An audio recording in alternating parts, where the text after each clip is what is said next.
Hello welcome friends, मेरा नाम है अभिषेक शर्मा और मैं हूं आपका ऑनलाइन ट्यूटर।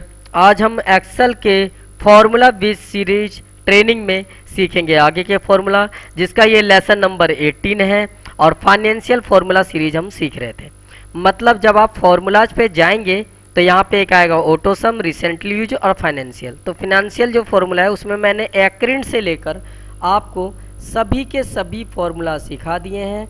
कहाँ तक? टी बिल यील्ड तक। और वीडीबी और एक्सआईआरआर फॉर्मूला आज मैं आपको यहाँ पे सिखा रहा हूँ।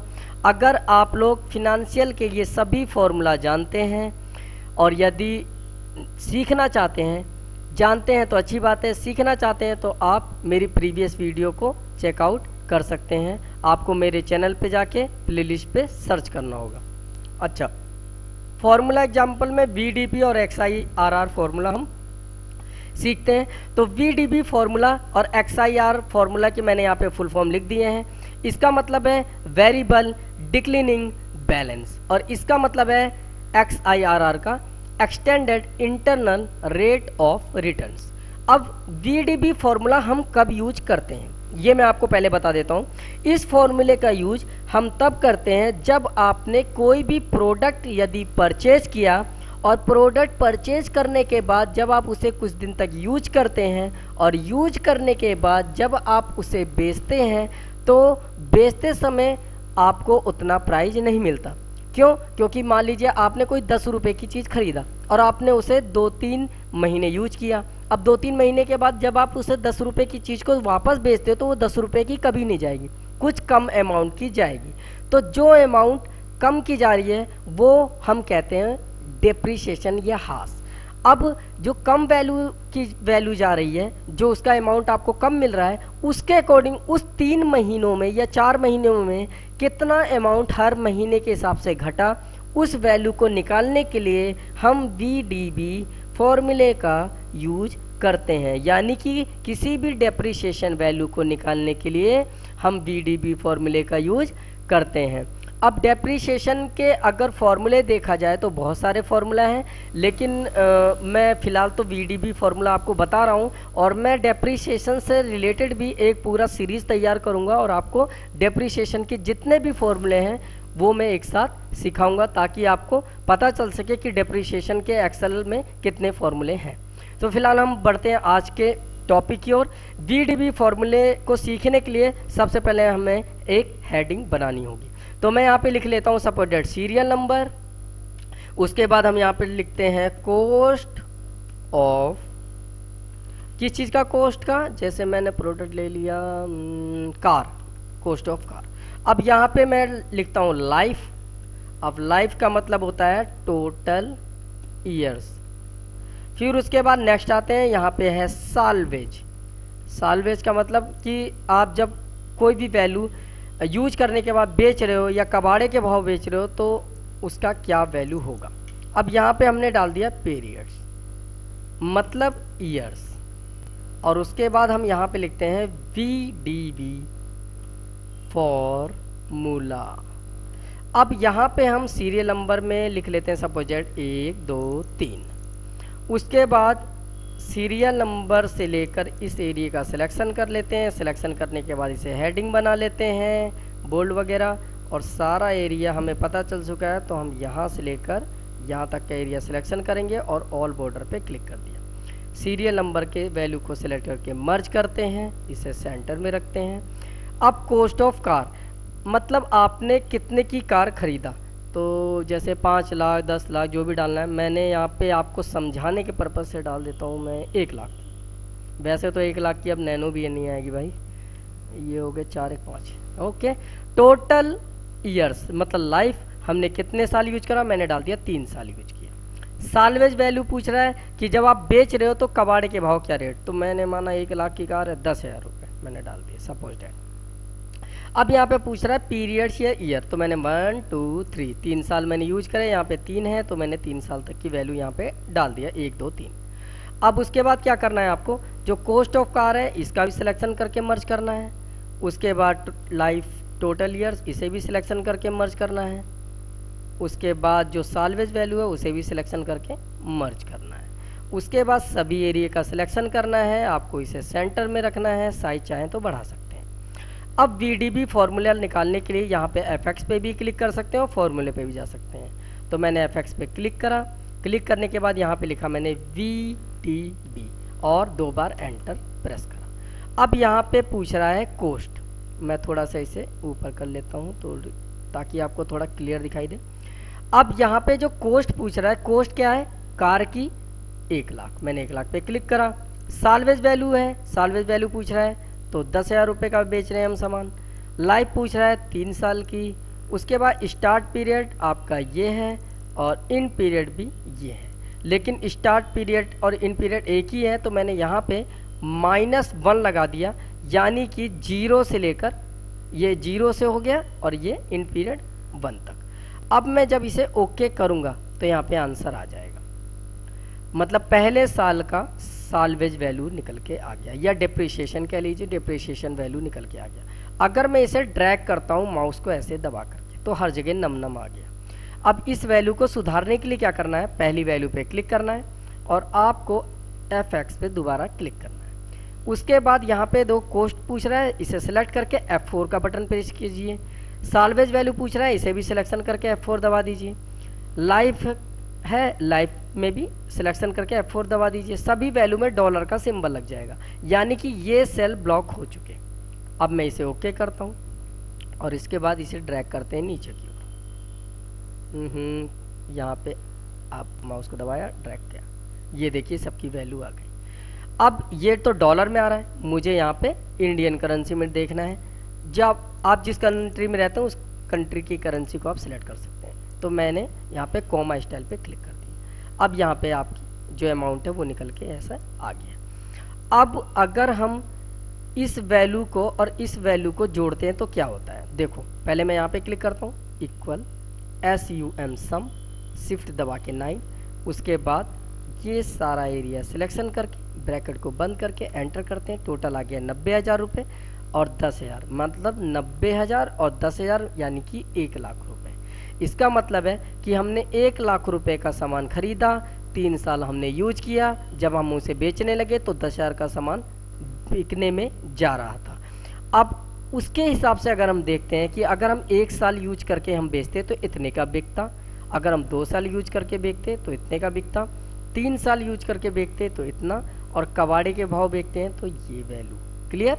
तो इसके हिसाब से 90,000 यहाँ आ गया, 10,000 यहाँ आ गया, ये हमारा डेप्रिसिएशन वैल्यू निकल के आ गया। तो इस तरीके से आप VDB फॉर्मूले का यूज कर सकते हैं। अच्छा, अब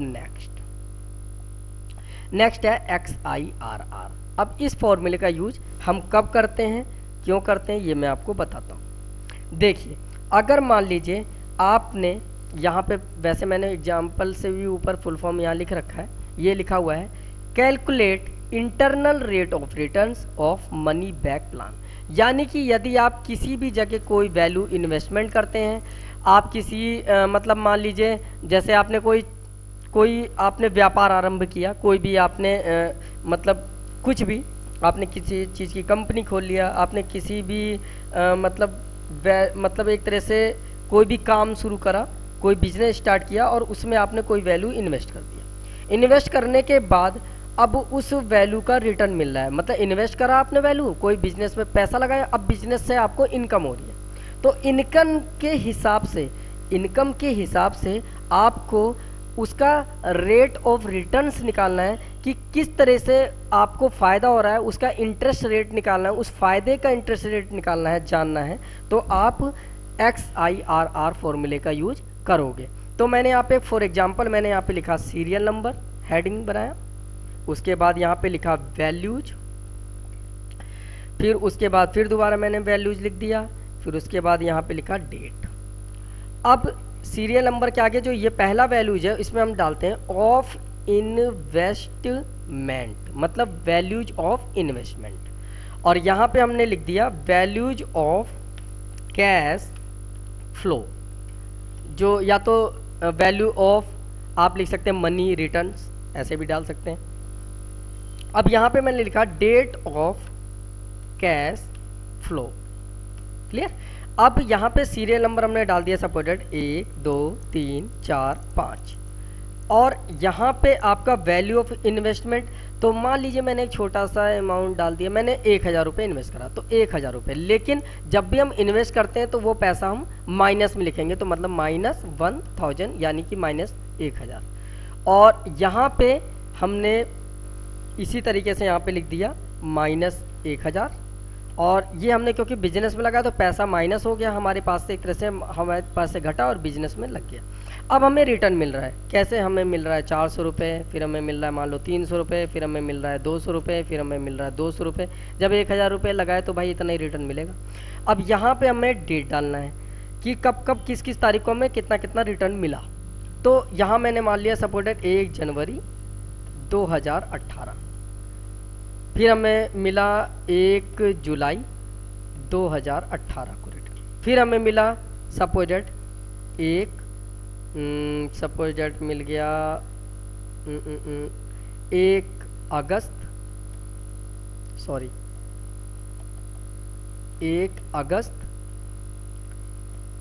2018, फिर हमें मिल गया सपोज डेट 1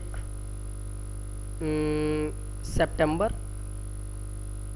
2018, फिर हमें रिटर्न मिल गया मान लीजिए 1 अक्टूबर 2018। एक तो लिखा नहीं, एक लिखते हैं ऐसे। अब उसके बाद क्या करना है हमें, उसके बाद ये सारा एरिया सिलेक्शन करना है ऐसे यहाँ से यहाँ तक, और उसके बाद आपको इसे ऑल बॉर्डर करना है। इसे हम सिलेक्शन करके मर्ज कर लेते हैं, इसे सेंटर में कर लेते हैं और सभी एरिया का सिलेक्शन करते हैं सेंटर, और उसके बाद ऑल बॉर्डर हो गया। इन्हें हेडिंग बना लेते हैं इस तरीके से, और इस एरिया का सिलेक्शन करके यहाँ हम इसे मर्ज करते हैं, और यहाँ पे हम लिखते हैं XIRR फॉर्मूला, आप ऐसे लिख लीजिए। और यहाँ पे हम इसका आंसर निकालेंगे, तो इन सभी का सिलेक्शन कर लेते हैं और बॉर्डर डाल देते हैं। इस पे भी आप चाहें तो कलर कर सकते हैं, थोड़ा सा अच्छा दिखेगा।